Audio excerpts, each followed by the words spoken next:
Welcome to the Roost Podcast, brought to you by Buckeye Bowhunter. And now, your host, Josh Grunt. Yeah, you just sent me a really cool picture of the first buck on camera. The first buck on the spot that we... He might be a shooter. It'll be close. Was he, 10? He's a 10. He's something like that. Yeah. So for you guys listening, 4th of July happened. Was it 4th of July weekend, right? Yeah. 4th of July weekend, John invited me and my girlfriend up to his cabin up in God's country up there. And we went up there for a couple nights and hung out with his family and his kids and everything and had a great time. And we didn't do a lot of hunting stuff. We did more just hanging out and drinking and cooking and eating good food and everything, which was fun. But we did some fishing, which was actually awesome. John's got a pretty cool pond up there. But we went and did some camera work and stuff like that out on your property.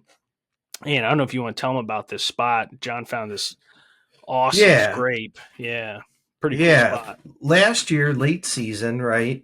I know I mentioned it on the last podcast, but I'll just reiterate again. Towards the end of the season, really kind of walked around the property, and I think this was maybe early February, late February.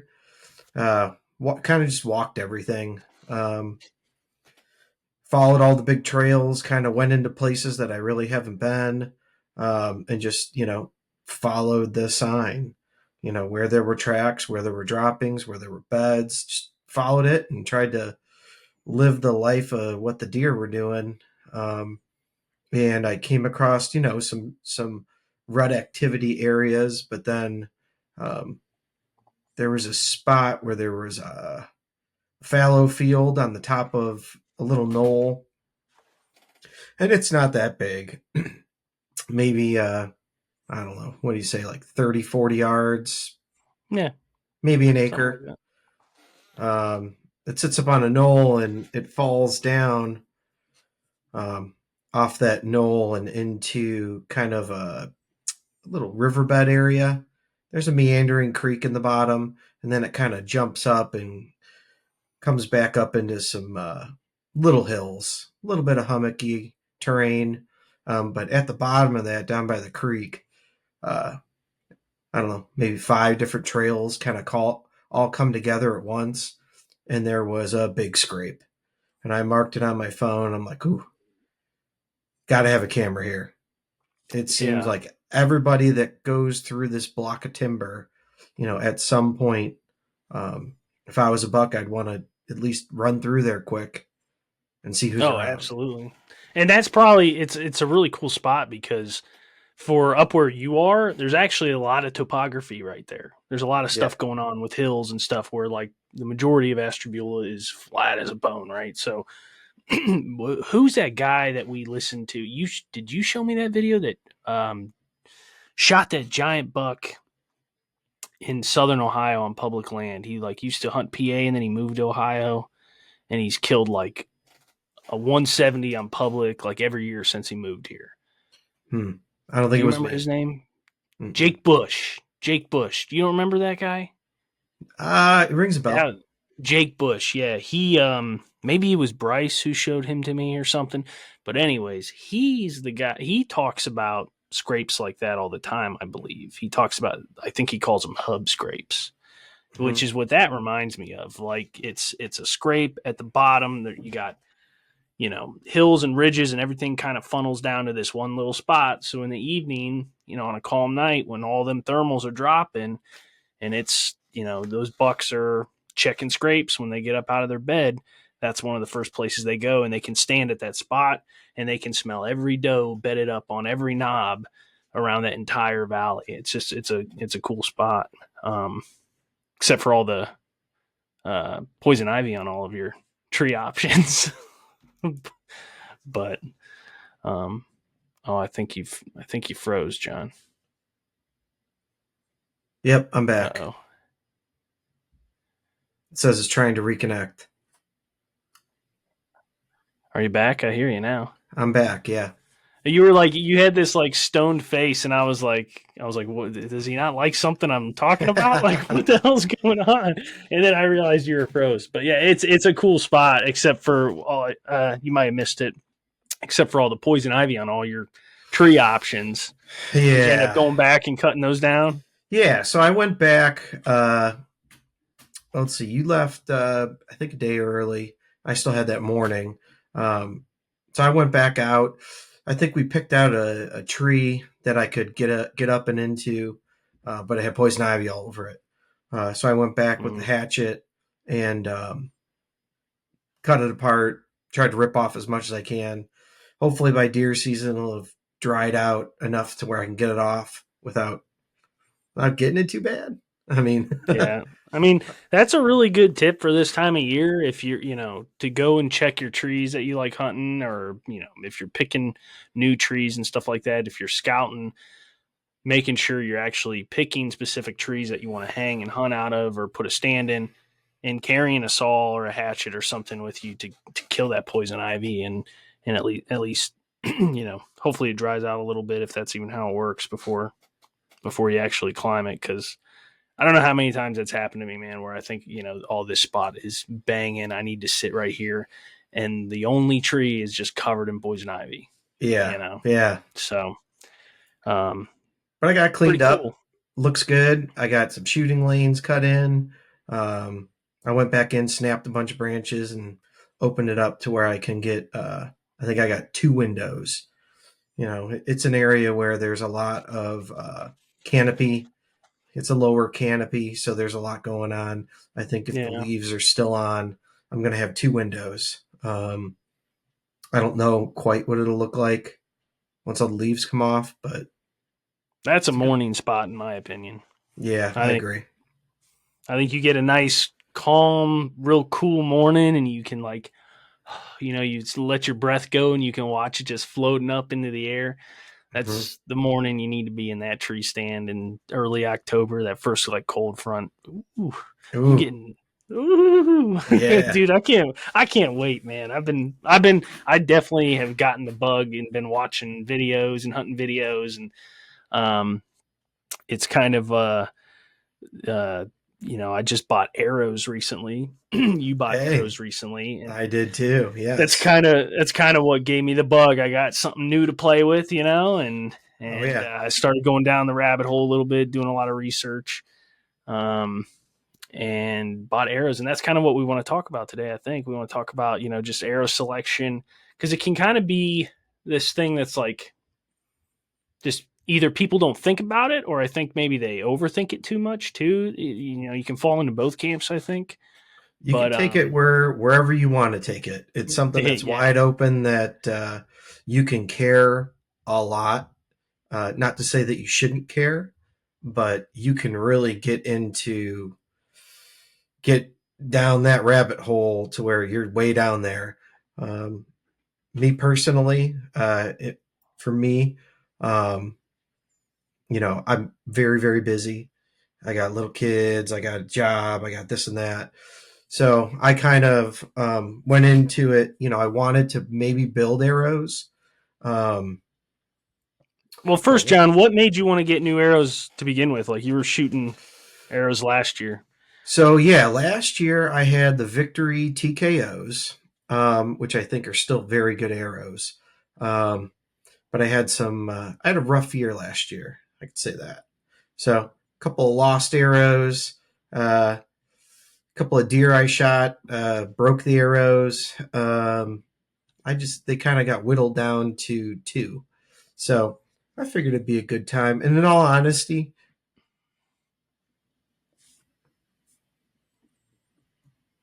can you hear me? Yep. I don't know what happened. Dang it. You're good. But in all honesty, I was due, and they weren't shooting perfectly, right? They were shooting okay. I got them to a good point, and I could hunt with them, but the confidence was, pretty good, but I knew it could be better. I know I went through a transition. We refletched them, put some tack vanes on it. They were good arrows, but there's a time to move on. So that's kind of a point I want to talk about too, is like, I think you were definitely on the right track to get new arrows, because me and you were both in the same situation where we think we were a little underspined with the arrows we had in the past. But like a lot, I hear a lot of people it's hard to tell, like, right? Like, I think last year I wasn't shooting very good, and I think it was because my arrows were underspined and I wasn't shooting that well. But how do I really know? Am I that good of a shot that I'm like, it's definitely the arrows? Well, how do I know it's not me? How do I know I'm not the one doing that? I think there's a few things that you can kind of, just for you guys listening, that you can kind of go through to determine, what's going on with your shooting, if you're shooting bad. But the reason that I went with new arrows this year is because I could not get my those iron wills I bought. I couldn't get those to hit the broadside of a barn, man, like over 25, 30 yards. Mm-hmm. They were just all over the place. And then I'd put a field tip on and I would drill it. So that tells me that if, my bow is tuned, which I knew it was tuned because I paper tuned it like 3 separate times last year, and those arrows were flying out of my bow straight. The only other thing that, is happening is putting that big fin on the front of my arrow that's, catching wind because my arrow's bending too much. So that's where I kind of, that's where I fell last year, and why I think because I ended up shooting Grim Reapers the rest of the year, and I shot great with those. So like I was talking about earlier, you can be someone who just goes and picks up a pack of arrows, throws a Rage Broadhead on it, and you're going to shoot fine. You know what I mean? Sure. If you want to go down the rabbit hole as deep as you possibly can, it gets, as complicated as you want it to be, essentially. But yeah, just like, I don't know. I guess I just want to talk about that real quick, just to, I just hear people blame their equipment so much. And a lot of times it's not the equipment, it's the shooter. You know It's what I technique. mean? Yes. Technique, So, being consistent. Even now shooting these new arrows, I think my consistency, I've been trying to shoot a dozen to 20 arrows a day. I'm like a week in now. And I can tell once I get to like arrow 8, things start to, a flyer happens every now and again. And I think it's me. I think it's just me and my, arrow shooting conditioning. Gotta shoot. Oh yeah, dude. I pulled my bow out for the first time like last weekend, and went and shot like, I don't know, 40, 50 arrows. And I should have stopped when I was at 20, because it was just sweating. It was like 90 degrees anyways, but I'm sweating and drawing back, and I'm like, I can tell I'm doing things wrong. I'm like leaning forward or leaning too far back, and I'm punching it. And not to mention I was trying to shoot with my thumb release, which I didn't even use last year. So I don't know. It was goofy, but definitely trying to get back into it. But yeah, I feel like I derailed the conversation a little bit. I just wanted to kind of point that out real quick. But no, I agree. Yeah. So keep going with your arrows. You ended up. Yeah. So I was looking at doing a build, and the rabbit hole got so deep that there was just too much. Dude, there was too much. Dude, there was like months where you were like texting me once a week, like, should I go with these or should I go with these? Every little thing. I was getting pushed and pulled in so many directions. And then, when you start getting, I'm like, you know what, I'm going to make this purchase. I'd like to get something nice. And then I started looking at higher end arrows, and then starting to build them online, and criminy, the price tag just went through the roof. So, I just kind of had to make a decision. I didn't rush it, but I did some research, and I ended up going, with Day 6 arrows. They're American made. They're made in Wyoming. They're made by hand. And the fact is, they're going to build it for you for what I found to be a reasonable price. Yep. For what I want out of them, I wanted somebody else to build them. I don't have the time or the energy to build on my own, to fletch them, to epoxy all the pieces, parts, the inserts, and everything. So I just wanted it to be a one-stop shop. I pick what I want, they build it for me, it gets mailed to my house, I pull it out, pull my bow out, throw them on, and start flinging arrows. And I have not been let down. I'm very happy. Yeah. So, like, I know Day 6 and American Made, all that kind of stuff. What was like the most important thing? What was your goal for getting new arrows? I know you wanted like quality arrows or whatever, but like, what are you looking at? Like, are you looking at the straightness, or are you looking at, the spine? Are you looking at like any specific parts of the components that make it straight? Like, what drew you to Day 6 besides the fact their price point, I guess? So None of us are sponsored by Day 6, by the way, or any of these products that we're going to talk about today, guys. So yeah, no, yeah, we I bought all this stuff. this is how I found my way. Um, so yeah, there were a couple of things. Straightness. For all of the arrows, I got a dozen arrows. The durability, from all the research I was reading, is that their durability is fantastic out of these. I ended up so they got two types. There's an HD and then an XD. They're both 5mm arrows. The HDs are a little bit, their OD is 0.253. And then the ones I got was the XD, so it was a little bit bigger on the OD. It was 271. That's But the I got outer diameter. the outer diameter. The inner diameters were different. So the other thing that I was looking for when I was doing my research, I'm going to shoot a 1-pin this year. And what I really wanted to get out of this. So the other thing was, how heavy do I want my arrow to be? It's kind of where I was going. Yeah. I wanted something with a excuse me, a flat trajectory.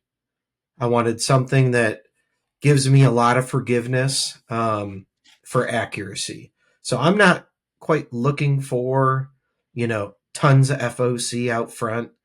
I'm not looking for a sledgehammer flying through the air. I'm looking for accuracy, a flatter plane from 15 yards to 25 yards. That single pin is probably going to get me. I don't have to move it. There's nothing. You mean accuracy in terms of like accuracy in moving my yardage, dial up and down? Yep, moving my dial. Okay. I want a lighter arrow, so as it leaves from 30 yards to 25 yards to 15 yards, that arrow is going to have a margin of maybe an inch or less. It's not going to drop 2 inches from 35 yards to 15 yards. I don't want that. I want flat trajectory. So in the moment where I panic or I'm not moving that dial, I'm still going to be right there. I'm still going to be in that kill zone. That's what I was looking for. And that's kind of where I fell. I totally agree with you, man. I think we're going to be, there's two camps to this, right? There's the guys who want to go heavy. You hear about that ranch fairy, all the hunting public guys shooting 250 grain broadheads on the front of their arrows, and arrows that weigh 700, grains or 800 grains or whatever. And then you got guys who are like, I like hunting with the super, super fast arrow, something at 400, 425 with a 100 grain broadhead, and it's zooming. I think it's just like, my opinion about arrow weight is, first off, shoot whatever you want, shoot whatever makes you comfortable. But it's like anything else in life. I think it's somewhere in the middle. You got the two extremes who keep trying to sell their thing. I think an arrow for whitetail deer, if your arrow is somewhere between 425 and 475, like your arrow is, and you're shooting 70 pounds, you're going to have a pretty flat trajectory, but it's still going to have some heft behind it to do some damage. You know what I mean? And I'm not sure exactly what my arrow weighs. I think it weighs 286. So it's a little on the heavy side this year, but I don't think that's going to make very much of a difference. But you're right, man. You mean 486? 486. What'd I say? 286. 286. Yeah. Yeah. Because I did some of the math on mine, and mine's going to fall in that 440 range. Yeah. And which so cool you're going to have a quick arrow, and you have a little shorter draw length than me. So you're losing some feet per second there. So, you know, your arrow is going to be cooking too. It's like, here's my argument against the really heavy arrows.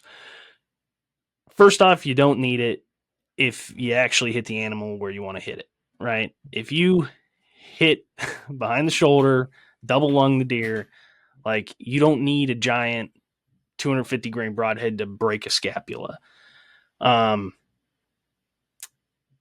And I would rather have an arrow, like you said, that's going to be forgiving if I guess the wrong distance, because those guys who are shooting those heavy, you know, that's all like at a feeder.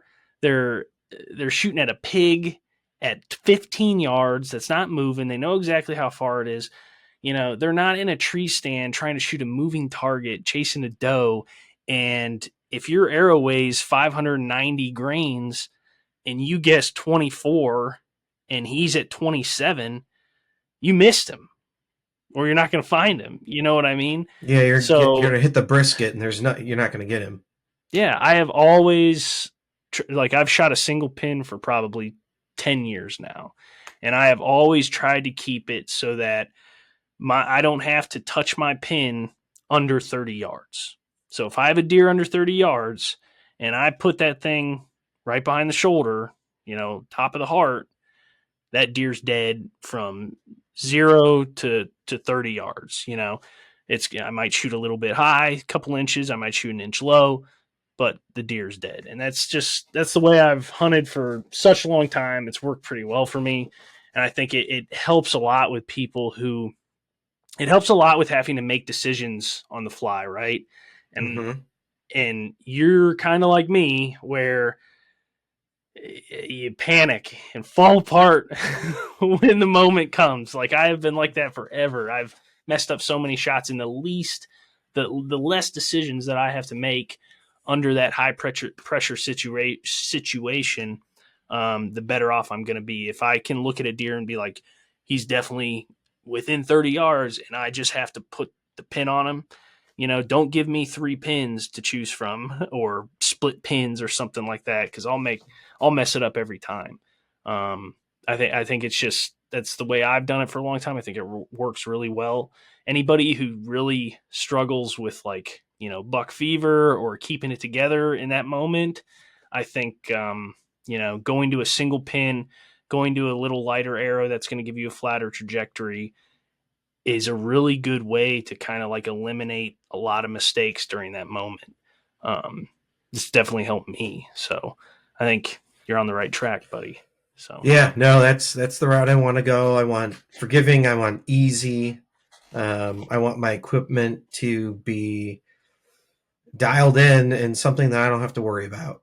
I think I got caught up in years past with that single pin, you know, overthinking it, trying to move that dial to the perfect yardage. And in all reality, that deer's walking, right? And if he's coming in at me, closing the distance, am I going to pick the right, you know, mark on my wheel? Yep. I mean, I hope I do. I mean, you know, if you're going to go with the single pin, the way I would recommend doing it, I don't think I've ever touched my pin. I've never moved it during a hunt in my entire life, ever. It's honestly to move it to like 30 or 40 is only when I'm practicing. And even then I try to practice without moving it. So for me, my sweet spot is having that pin at 23 yards. I have my single pin, my green pin set at 23 yards during all my hunting situations, unless it's a specific situation. Like maybe I'm in a spot like that scrape, right? And I know that scrape's at 27 yards. I might just put my pin to 27 yards because I'm not expecting October 1st. I'm not expecting a rutting buck to come flying through there. He's going to come walking in and stop and give me a perfect shot. Why not put it to 27 yards? Just remember it's at 27 yards. Yeah. Because you got a doe or that buck comes walking in right under your tree or something. I've done that before where you draw back and you think you're where you normally are and you completely miss the deer, So that's the one thing that is a downside to doing that. But at 23 yards for me, like I feel really good. If I have a deer at 35, I just hold like, it's hard to explain without like having a picture or something. I hold about 5 inches above the heart, 5 or 6 inches above the heart, and that arrow will drop right in there. So, and if the deer's at 30, I just put the pin right on it and it'll kill the deer. So just, eliminating decisions during that moment. It's definitely going to help. It's helped me, I think, a lot. Doesn't get rid of everything, obviously. I wounded a deer last year too, so it still happens. But yeah, it happens. I know there's something else that I got that I'm kind of excited about, and I've got it here. I bought it from a company called One Stringer. They are the tracers. The tracer stickers. Pull this out. This will be for the YouTube people, but oh, that's kind of cool. This right here is literally just a sticker, and they're numbered. So instead, we used to use Sharpies and number ours, so you can get actual numbers. And this is, you shoot a deer, and it, is you're looking for it, and it's in the dark. You put a flashlight to it, bang! It's bright as all get out. So I'm not going to do lighted nocks this year. I was going to do regular nocks. But I am going to have these tracers on all my arrows. So, yeah, pretty cool. Yeah, I'm excited for them. Those are only like $5, aren't they, or something? $8 for those? 16 for 24 stickers. Oh, that's not bad. Yeah. So I know I told you I am not going to shoot lighted nocks, but I bought some lighted nocks. So we're going to see how they shoot. Have you heard of the brand Halo?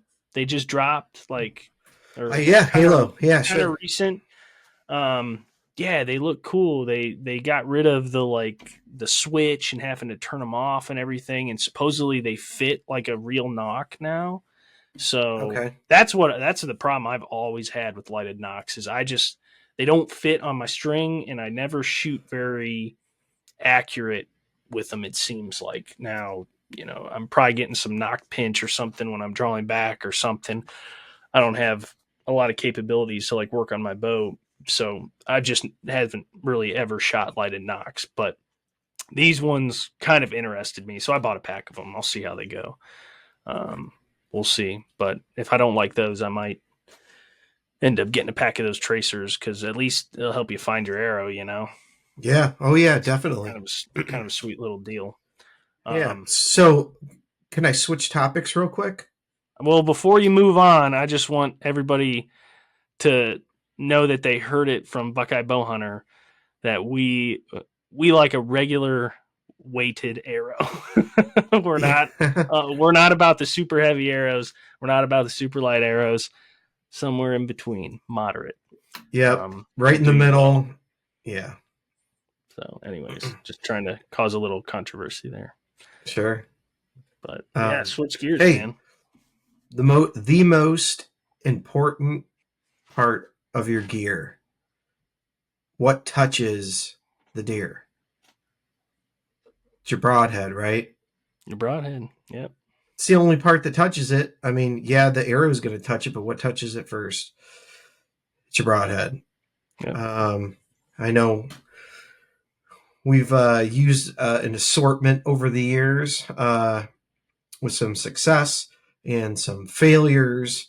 I think last year we both moved into the cut on contact.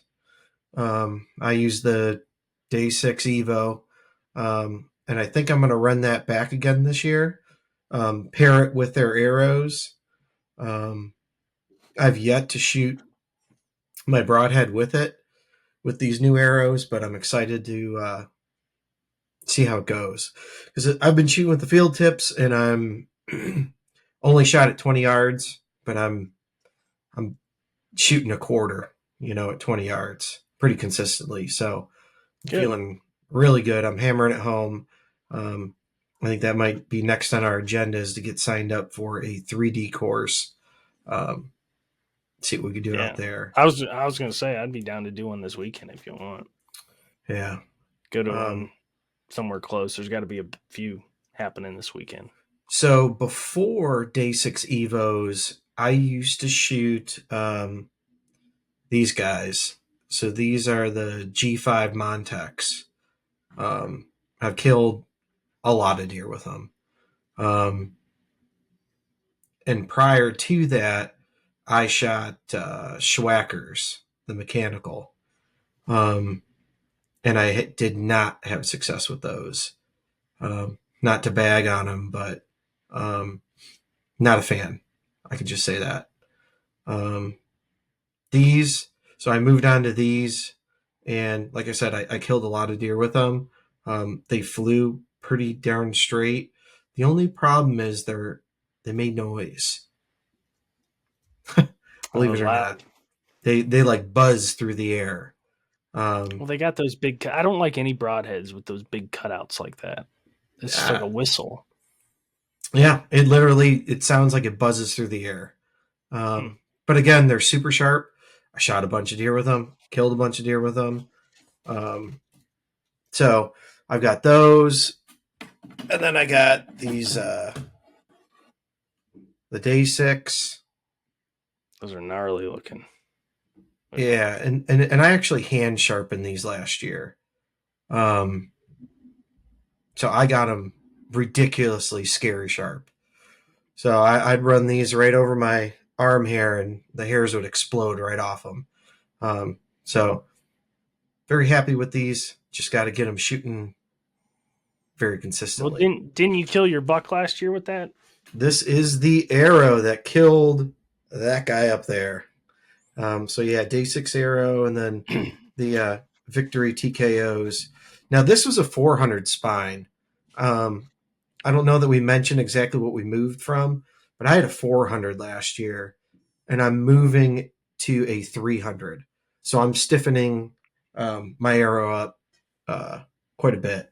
I debated going to 250 or 275, but again, I'm go from one extreme to the other. Let's just go right down the middle, huh? Let's go easy, 300, step by step, But again, I'm not totally married to the Evos. I know you just said you picked up a couple of mechanicals, but I got these. They're the severed. I might give these a shot, when I'm out on a doe hunt. Just to, give them a whirl. I don't want to be married to any one specific, broadhead. I think the most important thing is that they're sharp and you shoot them in the right spot. If you have those two components, you should see success. So that's where I'm at. I'm probably going to live with the Day 6 Evos again, but mix in the severed. Another broadhead that has me intrigued is the G5 T2. That's a big mechanical. It's got me intrigued. It's simplified. It's got a little harder steel. Aren't those severeds supposed to have? That's what I bought. I bought a couple of them 1.5 severeds. They're supposed to be like a really good steel, aren't they? Yes. Yeah, they're the titanium. So yeah. No, I titanium's pretty tough. Yeah, so we'll give those a shot. I don't know if I'll buy the T2s. I might, but It's hey, fun. I like playing around with it. yeah, Like yeah. I was saying earlier, I shot those iron wills. I killed that buck with an iron will single bevel, and I mean, I never felt really confident with those out past 35, 40 yards. I couldn't get them to group very well. So I'm hoping this year that I went from a 350 to a 300 spine. I'm hoping that's going to help negate the you know any accuracy issues I had out past 40 yards. But I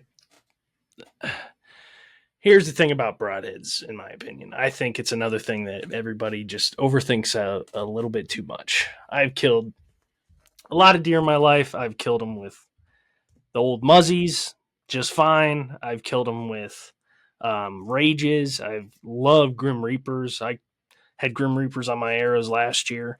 Shot them for a long time. The slick tricks. I always loved the 4-blade slick tricks. I thought those were one of the best broadheads ever, man. I can't find them anymore though.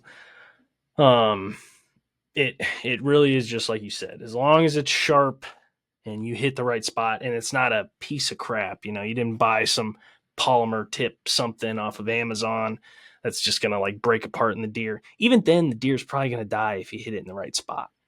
Sure. Like put the arrow behind the shoulder, make a good shot, and the deer's going to die with a field point. You might go a little ways, but Yeah, so I know that's the knock on the cut on contact broadheads is that they don't deliver, a 2-inch hole where yeah, you're going to see a big giant blood trail. yeah, The way I stand on that, and the reason why I shoot cut on contact, is I want the opportunity to, on a broadside double long hit, it doesn't matter, right? Um, Now, when he's quartering away, I might have I might hit more bone than I'd like to. And that's where I kind of want to have that cut on contact, knowing, very well that I'm probably not going to get the greatest blood trail. Okay. But I want to get through as much bone or, not be deflected, get into that vital zone, and I want him to die. So I want to get into that vital area, whether it's a bad angled shot or not. I want to get it in there. And if he runs away, listen, if I shoot a nice buck, I don't care if I have a great blood trail. I want to know that he's going to die. When he dies, I'm going to put the effort in. I'm going to go find him. You know what I mean? I don't need, a gushing little kid running through the woods with a paint can, spraying paint all over. I'm going to find him. I'm going to put the work in. I'm going to find him. I want him to die. I don't want a deflection. I don't want a malfunction. I want trusty, rusty, super, super sharp. When it goes through that hide, it's not going to dull because it's bad. Not bad, but, less quality steel. I want that thing to hold an edge. As long as possible. So when I do go through the hide, I'm not losing sharpness. So I'm going to hold an edge better. If I go through organs, the way I see it is I want it as sharp as possible all the way through the animal. So when it touches an organ, it's going to do major damage. It's not going to bounce off it. It's not going to skim by. It's going to cut. It's going to hemorrhage. It's going to make him bleed. I may not have a 2-inch hole. I may only have 1.25 inches, but if I get in there and I do damage, I kill him, I'll find him. he's gonna That's die, kind of right? that's I if I hit bones, I'm not willing to sacrifice that deflection, that malfunction. I want it to cut, I want it to hold an edge, and I want it to get in there and get him. Here's what I'll say though, where I'll kind of like I've kind of fallen into that the idea that like having a cut on contact fixed blade, it's awesome, right? Because like you said, it's reliable. It's not going to mess up. You get a really quality iron will, a day 6, something like that, or even a slick trick or something. It's not going to break. Tooth of the arrow. There's a whole Yeah. bunch of. There's a whole bunch of. It's going to go through that animal. You're good. You might not get a big hole. You might not get a lot of blood, but like, be honest. How many deer have you hit in the shoulder in your life versus how many deer have you gut shot in your life? I think it's more the gut shot than the shoulders. I've by far. And I think most hunters are like that because what happens in that moment is you shy away from the shoulder. Or that deer's walking. Or the deer's walking, right? Now, if a deer is angled towards you, a lot of people have if a deer's quartering towards you, me included, my first instinct is to still try to get it behind the shoulder. Yeah. That's a gut shot. And if you have a little day 6 Evo on, you might not ever find that deer. You know what I mean? Same thing for, if he's broadside and he's walking, you're like, I just think most of the deer that I've made bad shots on are definitely back.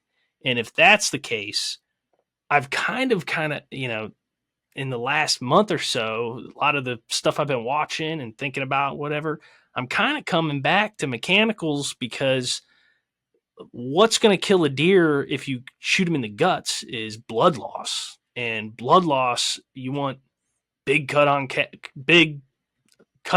mechanicals, right? Sure.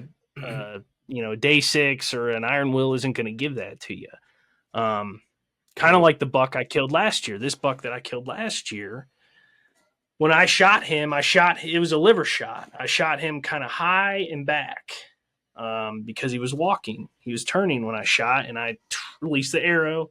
Felt really good about it, but I hit him back. And that was with an iron will. And I watched that deer. It was, super sad. I watched him die for probably an hour and a half, which was horrible. But I think if I would have had, hit him like that with a Grim Reaper, with a 2-inch 3-blade Grim Reaper, do you think he would have made it that long? I don't know. Something to think about. But I just think that's a real stat to consider, is that I think most deer, bad shots, it happens in the guts. I think very few, maybe not very few, but not the majority are like shoulder shots. Definitely happens. I've done it. But even then, I think a lot of those mechanicals are getting through that scapula. I really do. At 70 pounds. Maybe the mechanical's going to be trashed after that. But like, who's shooting broadheads? Who's buying a pack of those 3 broadheads at freaking, Cabela's and reusing them on deer? Nobody. Those Grim Reapers, you shoot a deer with them, you throw them out. Like, I've done it for years. So I don't really understand the argument of like having super durable broadheads that you can use over and over again, because I don't think most people actually do that, and most people won't do that. Nobody's going to sit down and sharpen their broadheads the way that, you do. I tried it last year. I did it a few times last year, but like, nobody's going to really consistently do that, I don't think, Yeah, sure. The majority of hunters, they don't have time to do it. Yeah. Just like I don't think most people are fletching their own arrows, they just don't have time to do it. So I don't know. I think I bought some of them severeds, and I'm kind of excited about them. I think I'm going to have, a couple of those on my arrow this year. And they're kind of cool too, because you can lock them and they have a practice mode. Yep. And you can practice with the exact arrow you plan on shooting a deer with, which is kind of cool, I think. So. Yeah. Just don't leave that set pin in there when you go out to the woods. That would be Take terrible. That thing out. That would be terrible. That would be something I would freaking do probably too. Yeah. But no, I'm not totally married to either side. I'm open-minded. Just like you're going to let me go through the the process of my saddle, and maybe one sticking. I'm going to let you go through the gambit of mechanicals. I'm sticking with my trusty rusty because Yeah. I Well, just I'm excited. I want to shoot a couple different ones. I want to shoot those Severs this year. I want to shoot those Iron Wills this year. Because honestly, man, the buck that you killed with that day 6, the Iron Will and the day 6 they're like the same freaking broadhead essentially. You guys ain't seen a blood trail like this thing, dude. Go watch that video on YouTube. That and that sucker didn't even do it bled like justice. it was crazy. It was just so much blood. I thought you Yeah. shot him with some kind of like big rage mechanical or something, but just sprayed and poured out. It was literally like somebody had like a 5-gallon bucket and just like punched a 1-inch hole and just started running through the woods, shaking it, and Yep. it was pouring out, dude. So I know they work. You just got to hit what you're aiming at. Yeah. Don't hit the freaking shoulder of the deer. Don't hit the guts. Hit the lungs. Hit the heart. Yep. and Yep. But yeah, man, I'm excited.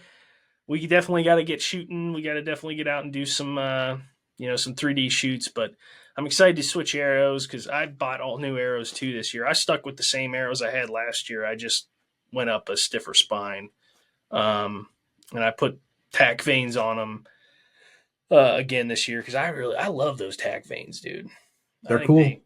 Yeah. They're just real stiff. They're quiet, and I think they just steer the arrow like really well.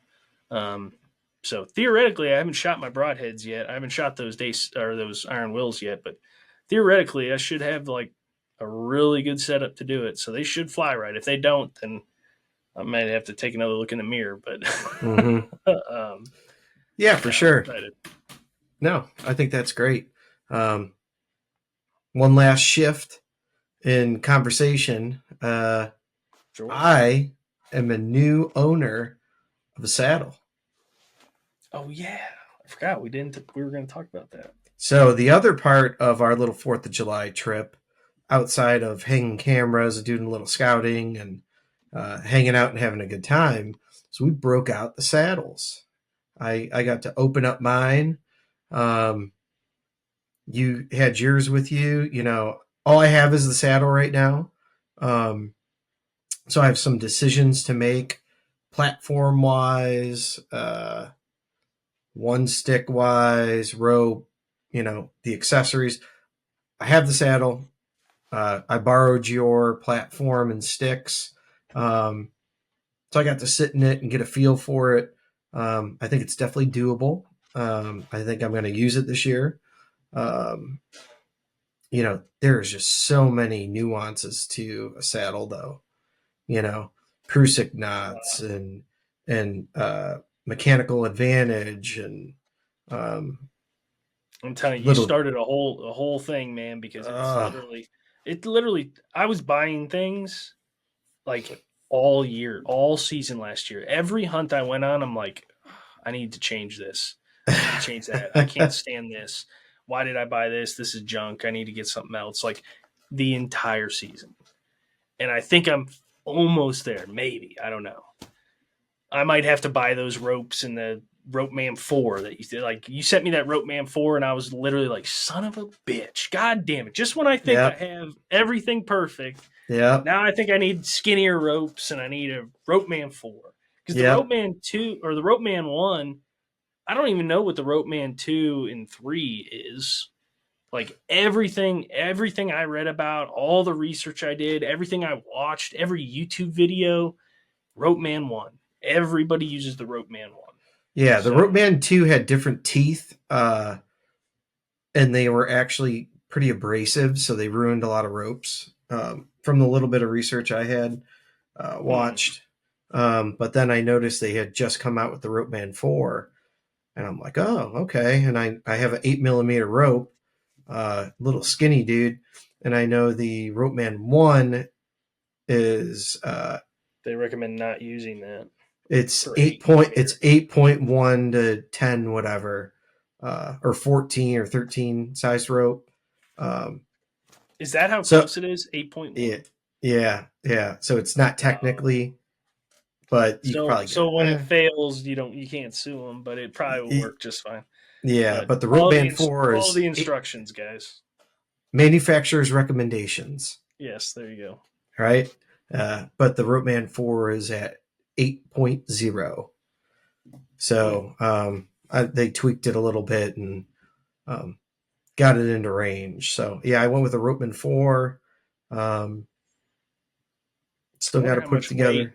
I wonder how much weight that actually saves you in rope, because those are Take those quite prusik a knots bit off. quite a Yeah, bit skinnier. Well, I'm just saying because I have 10 millimeter rope, gotcha. and I wonder because they're significantly skinnier. You know what I mean? Which is smaller profile to carry into the woods and less bulk, but yeah, man, it's fun though, dude. It's cool learning and figuring out what works for you and what you like and just getting up in a tree and hanging. It's fun, man. Like when we go to Kentucky, I think you'll have a blast, dude. Just run around the mountains with that thing on your back. It'll be fun. Seeing a giant run in Some velvet. some Come giant in on. velvet, just crossing that beaver dam. I can't wait. Hey, haven't Yeah. haven't you had a giant on camera lately? Fill me in. Fill me in. Well, I don't want to talk too much about it because it seems like every time I bring up like a buck like this, some dude gets permission on the property I'm hunting. So, Never mind. Never mind. yeah, you guys keep like hunting me down or something, figuring out where I'm hunting at. No, I'm just kidding. But yeah, man, the back 40 property that I hunt, I got a picture. The first picture I got was, well, actually, John, that's a lie because I have probably 30 pictures of that deer before that big one. I just he didn't grow. He wasn't big yet. You know what I mean? And he just like made a jump in like a 2 week point where I really didn't get pictures of him. So he's like been living there all summer, like literally since I put that camera out in May. Um, and man, he just keeps getting bigger and bigger and bigger, dude. And I got pictures of him this morning and last night on the same trail, coming into bed and then leaving his bed. And oh god, dude, it's gonna be. I'm so pumped because he's just like tree trunks coming out of his head and just goes straight up, and his main beams like split. He just real cool looking deer. I don't know if he'd score a lot or anything, but like just, and you can tell he's old. He's got that pot belly. I think he's a Yeah. 5, 6 year old deer probably. But what's really cool if you guys, anybody listening watches any of the YouTube videos, you probably know the back 40 is kind of an island surrounded by a big river, essentially. And it's kind of it's, I don't know, 15, 20 foot wide river, 10, 12 feet deep in some spots, you know. Um, I wouldn't really walk across it. Maybe this time of year it's a lot shallower than that. But anyways, what's really cool about this spot is this camera is literally right on the creek bank. And that deer is using the creek bank, which kind of borders the southern part of the property, as a travel corridor. There's a huge trail there.